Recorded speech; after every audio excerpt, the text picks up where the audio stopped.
Thank you very much for your talk. It was definitely, as you mentioned, controversial, I guess, and the questions that we're getting on a crowdcast really want to dig a little bit deeper in this topic as well. So thank you for bringing it up. I guess starting from the beginning of your talk, you mentioned about importance of, as part of the Green Deal, going into 80% of the renewable source energy, as you mentioned as well, by 2022. And as well, the aspect that by 2022, Poland is completing their contract with Gazprom, and then the areas are coming forward. So I guess my first question is in terms, how do you think this North Pipeline 2 project is actually combined with EU recovery and EU Green Deal plan that they are planning to go by 2050 towards fully renewable energy? How do you think those two, are they supporting each other, or are they actually contradicting each other? And what are the challenges that may bring?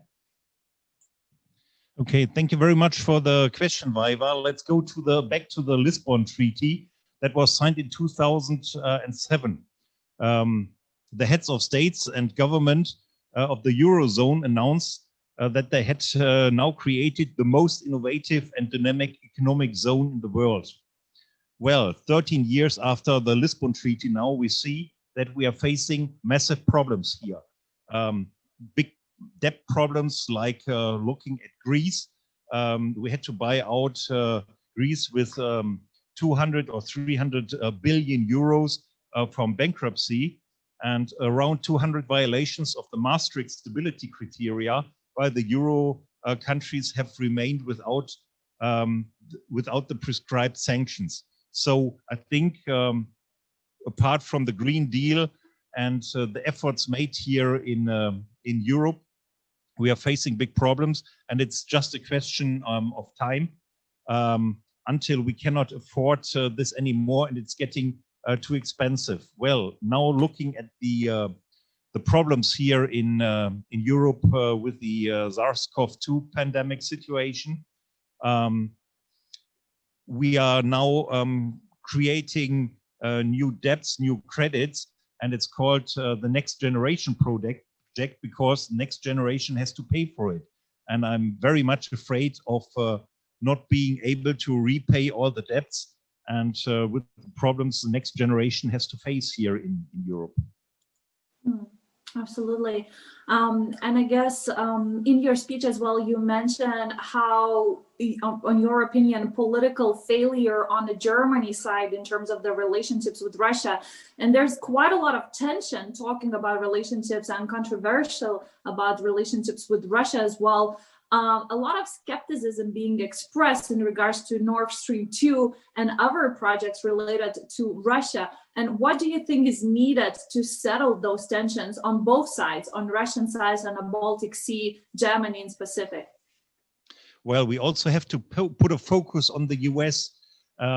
Germany has offered a lot of money to the US and promised to open liquefied gas terminals in Brunsbüttel and I think in Wilhelmshaven to buy the ideologically clean fracking gas from the US and not being dependent on the cheap and good Russian pipeline gas.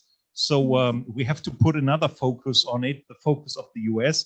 If the US is supporting these programs or keeping the feet still, well, yes, Germany made a couple of problems. They didn't put enough partners into the boat. I think it is important that other European countries, even the Baltic States countries, see the opportunity to benefit from the gas from Russia, especially from the Yamal area. It is cheap, it is clean, and it's sufficient, and it can keep Europe independent from the renewable energies like wind and sun. So if the sun is not shining and the wind is not blowing, we need a reliable energy source. And this can be not looking at the nuclear power, which is ideologically very critical, especially here in Germany. It's a safe and clean energy supply for all of Europe, to be honest. Very well. And at the same time, I guess in the summit as well, we not only talk about the recovery plans and execution plans, in all of the speeches, we kind of start witnessing the need of the behavior change, or the need how society perceives some of the problems. And I guess talking about the relationship with Russia, there's a very strong misconception based on the historical facts. I mean, this weekend, Lithuania is celebrating 30 years of independence from the Soviet Union invasion, and 30 years is a very short period of time in the history to recover from that sentimental relationship and start building a new relationship for future collaborations. And as you mentioned, the project is very closely touching with Lithuania. So how do you think that kind of cultural, perceptional, and emotional problems can be resolved so the political relationship can strive and build forward from there? And is there a way forward, or more time has to pass until the emotional, the historical facts will no longer impact our choices?